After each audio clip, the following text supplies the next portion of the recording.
It's supposed to be a bulldozer with a pretty girl driving it.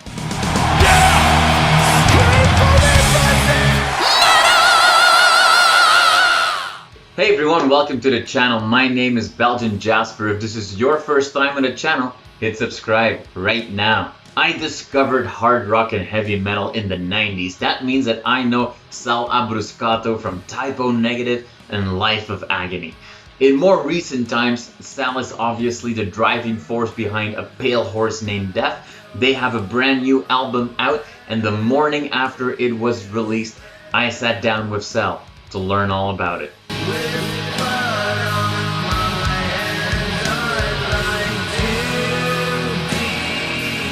All right, Sal, thank you so much this morning for spending some time with me. We are talking on the morning after the record dropped, which is amazing. So how little did you sleep and how bad is your head right now? Well, I was home and I didn't sleep though.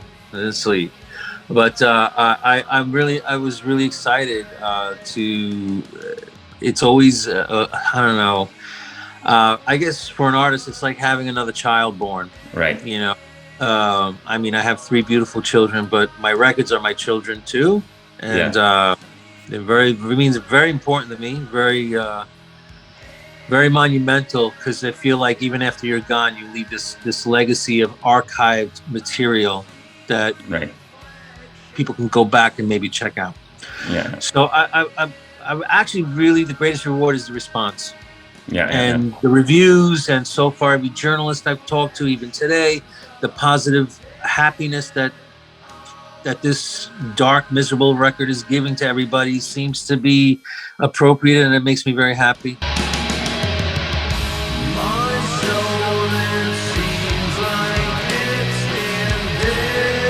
Before we go into all of the music and the lyrics and all the good stuff, let's just talk a little bit about how beautiful this record is. You've talked before about the amazing work that Kelvin has done for the artwork, but it's really something special. This is one of the most beautiful artworks I've ever seen on a record. You must be extremely happy with that. Yeah, I'm so glad I went with what we decided to go with. I was kind of yearning for a fresh look a few years ago. When I came back from touring, I'm a big fan of this type of line art that you would find in like 15th century wood engravings, 16th, like this type of hand drawn. And just, you know, I gave him the song titles, and as the lyrics were getting done, I was delivering the lyrics to him because it helped him kind of just get more of this. And what a match made in hell, basically. We were, or heaven.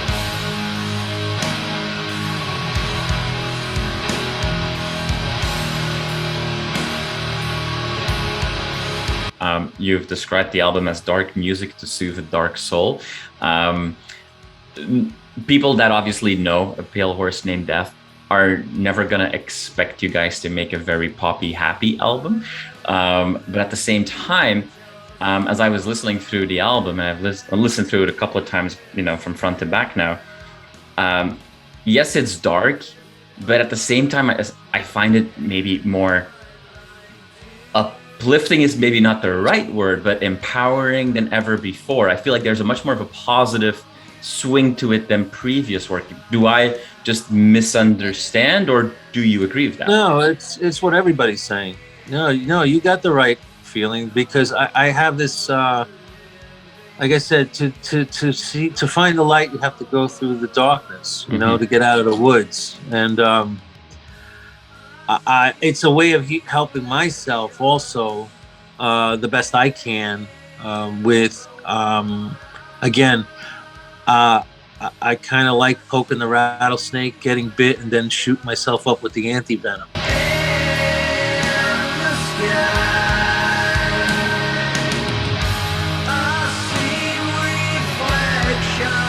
I think it's also the combination of my influences. Of course, you know, like I have this like Black Sabbath approach with music, but this very Beatles approach with melody and vocals, or this combination of the dark, heavy, rooted material with pretty melodic elements on top, whether it be piano, vocals, or prettier guitar melodies, like the ear candy that is, it's the sugar that goes in the bitter coffee, you know. So I think that's probably why I love doing that.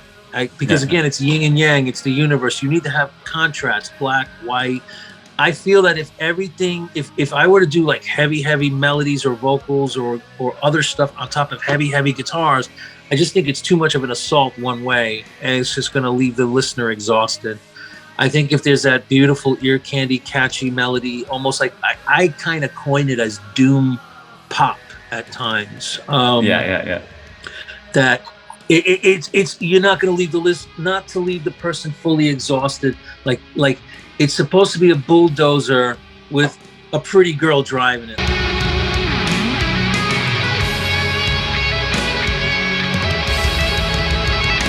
Let's say, you know, like it's supposed to be the contrast of two worlds. Right.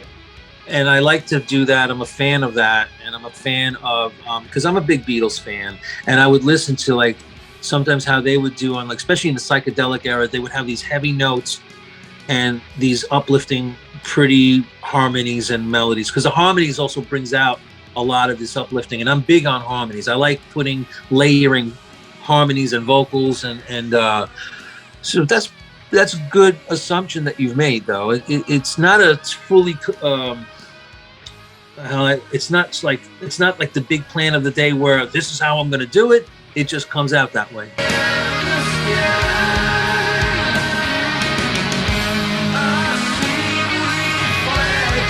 I like all the things that you just said. I love the concept of doom pop, because I wanted to ask you at some point, you know, it's been crazy how many labels your band has been given. It.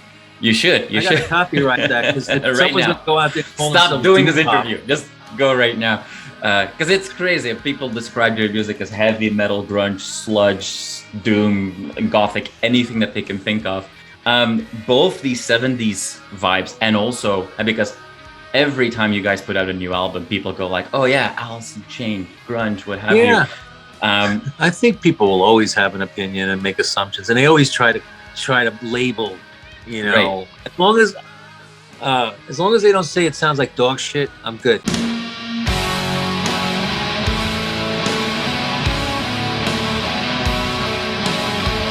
The 90s thing was, you know, I was at the prime of, like, you know, this was the typo time, and I got into grunge when I first I saw Soundgarden in like 1989 in a small club. They were on the Louder Than Love tour. They were on tour with Faith No More and Voivod. They were opening band. And when I saw them, I was like, these guys are great. They're so Sabbathy. And it turns out they were in the same tuning as Sabbath. And so was APHND. So we're all in the same tuning. And so I was like instantly attracted to it. And I remember sitting in Josh's house. I used to live with Josh. And we would sit there when Bad Motorfinger came out. We'd sit there and listen day and night to the Bad Motorfinger record, because the production was so great. And then, of course, you know, I remember being in LA when Nirvana hit, and I didn't hear them prior to Nevermind, but I remember I'm in the hotel and the video comes on for Teen Spirit. Yeah. And I'm like, who the fuck are these guys? It's just so raw dog, you know, it's just so simple. The guy's voice is so raspy and just almost kind of like making it, he's in key, but it's a very natural, like he's not trying hard. He can be a little bit flat and it's okay. And then I remember being in Europe on the first Type O tour, which was like in 1991. And one of our friends brought Alice in Chains on the bus. And it was the Facelift, I think, the first record or something. And we heard that, and he brought Pearl Jam also, 10. When that came out all at the same time. So it was like this assault from Seattle. And I just thought the sound was great. It was refreshing. So I loved it. I liked it a lot. So being a big fan of that type of stuff, combined with Beatles and Black Sabbath, because honestly, I don't listen to much new music. Okay. All these elements are actually evident in my music, so maybe that's why people are labeling it all these styles. Look, when I was listening to Black Sabbath in the 80s, there was no such thing as the word doom. We just knew the song Hand of Doom on the second Sabbath record. That was about it, but there was no doom genre. Yeah. We just thought, oh, they sound like Sabbath, you know. They're the godfathers of the whole thing. So labels are fine. Like I said, everyone's gonna. I consider it a flattering compliment, especially when they say, well, you know, the vocals sound like Wayne Staley, or I'm like, really? That guy was a great singer. I don't consider myself great. I'm just trying to just get by because no one's responsible enough to be in a band or do their job. So I started doing it myself.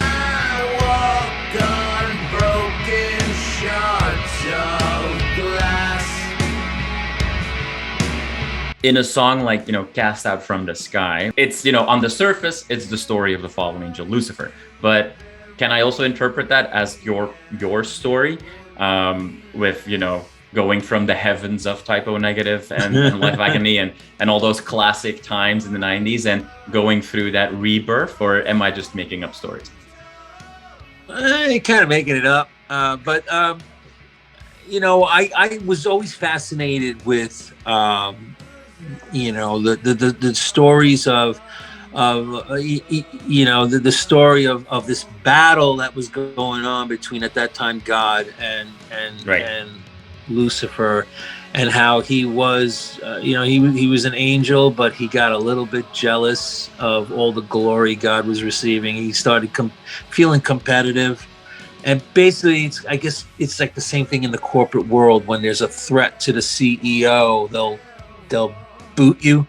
Yeah. I think it was a similar situation where he was becoming a threat because he was getting his own little surrounding angels to follow him, and he was almost becoming a competitor for God. And and he banished him to Earth and to rule on Earth. And so I think it's an amazing story, because I think there's a difference between people saying, you know, Satanist or Satan, and then there's Lucifer, Luciferian. Right. And so I just find it interesting. So I'll do a spin-off. Sometimes I think I'm like a director of a movie, because I do a cinematic approach to everything, and I make a story, and there'll be some lines of truth maybe here and there, or some threads of things I saw or heard or read. And then I'll elaborate, because again, I'm one for shock and awe, and I like to startle things, make people feel uncomfortable about, what is this guy talking about? I thought he was a Roman Catholic from a good Italian family, and now he's preaching all this crazy stuff, you know. So I don't know, call it crazy. Well, I mean, depending on who you ask, preaching Roman Catholicism could be preaching crazy stuff as well. I'll leave that up to. I think all man-made religion is crazy stuff. So I believe in it's important to have some kind of faith in something. It's good to look up to something.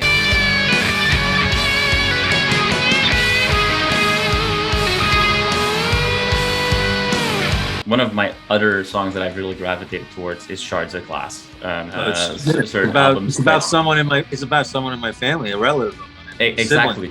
And you mentioned that it's dealing with, you know, toxic situations in families. So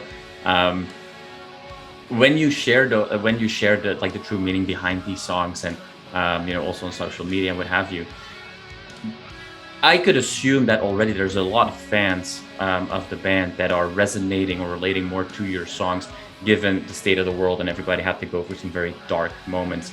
But then when you also open up and say, like, you know, this is a personal story of mine, do you see that your fans are reacting in a more open way with you as well, and that you're getting much more like real feedback from fans saying, like, hey, I'm really connecting with your music? I've seen it firsthand. I mean, I'll give you a story. We did a show on when we were touring for the last record in Leipzig, Germany, and there was this guy right in the front row bawling, crying during Die Alone. Yeah. And I brought him up on stage, and he sat at the base of the mic stand while I was singing the rest of the song, and he was just crying, holding his head, because a family member passed away. And I've had that happen when we did our premiere on the last record in New York City. I had someone in the front row bawling because their mother had passed away. Yeah. And so that's when I feel like I can be a helpful role model in maybe helping people get, like, I may not be able to cure myself, but if I can help someone get some shit off their chest, in that instant, at that moment, that might help them feel better, or maybe help them avoid maybe a situation, a negative situation or a harmful situation, then that's great, you know. And I've had a lot of honest fans break down in front of me, whether it's at the merch booth, and I don't really expect it. I'm not trying to I'm not intentionally trying to invoke that. I'm just telling stories and emotions, because I got so much messed up shit in my head that I have bottled up, that it's my way of kind of maybe letting out some of these feelings from when I was a kid, or, you know, I had so many different situations happen to me as a kid that ended up becoming bottled up rage. That's why I got into bands, and I was like, when I started playing with bands as a little kid, it was my outlet. Like, this is it. This is where I belong, kind of thing, because I felt like I could be a little bit more myself and not be bullied or not be pushed around. All these years I've got no soul. Unfortunately, you know, I have a hard time. I don't have the ability to let go of even things that enraged me from 30, 40 years ago. For some reason, I have a hard. I try. I don't know how to let go. So I do it by writing some words and lines here and there, and then these words and lines affect other people, because I try to keep it open-ended so it can be interpreted into a person's situation. I don't write a song saying, well, this is me, and this is, you know, this is me. No, this is okay. Yeah, I feel this way, or, you know, but I kind of hope that it leaves it open to maybe someone changing it into their own story. Yeah. So maybe Shards of Glass is about a sibling for me, but maybe to a girl or a boy, it could be about an adult that was molesting them, or an abusive parent, or an abusive, you know what I mean? So it's a gift. That's a gift when someone trusts you enough to open up like that.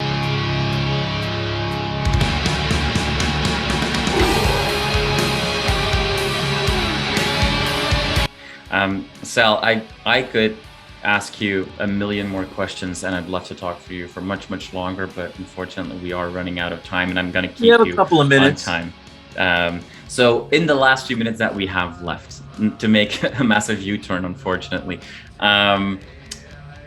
obviously the fans want to know, you know, what should they expect coming at the next? That you just had the new album. I know that you want to take this on the road. What should we keep our eyes open for? I may think maybe something can be mustered up eventually in the summer of 2022. Right. You know, maybe we can do something then where everyone's freed up a little bit more. Maybe things will be under control with this pandemic. Right now, the restrictions in certain parts of the world also make it so complicated to get things together. Like there's bands that have lost a lot of money that had to cancel tours, because when you set up a tour, it requires upfront expenditures and deposits, and so that's a scary thing. You can lose your shirt if you do things the wrong way. So you know, I said to, whether it was North America or Europe, I said, well, maybe, you know, the summer of 2022.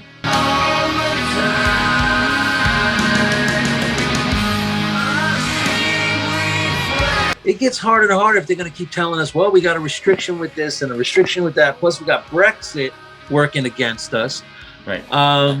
You know, we have some states in the United States that are favorable to concerts, and then there's some that aren't. And it's a tough call. I can't even answer the question honestly. Hopefully, maybe I'd like to play a gig before I die.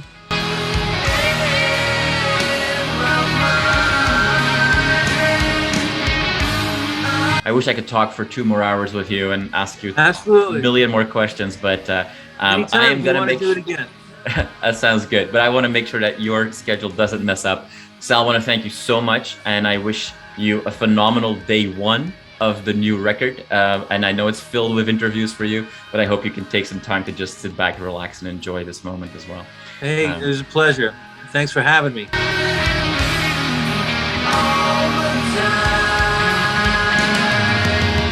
You are awesome for watching this video. Click right here to see more content like it and subscribe to the channel.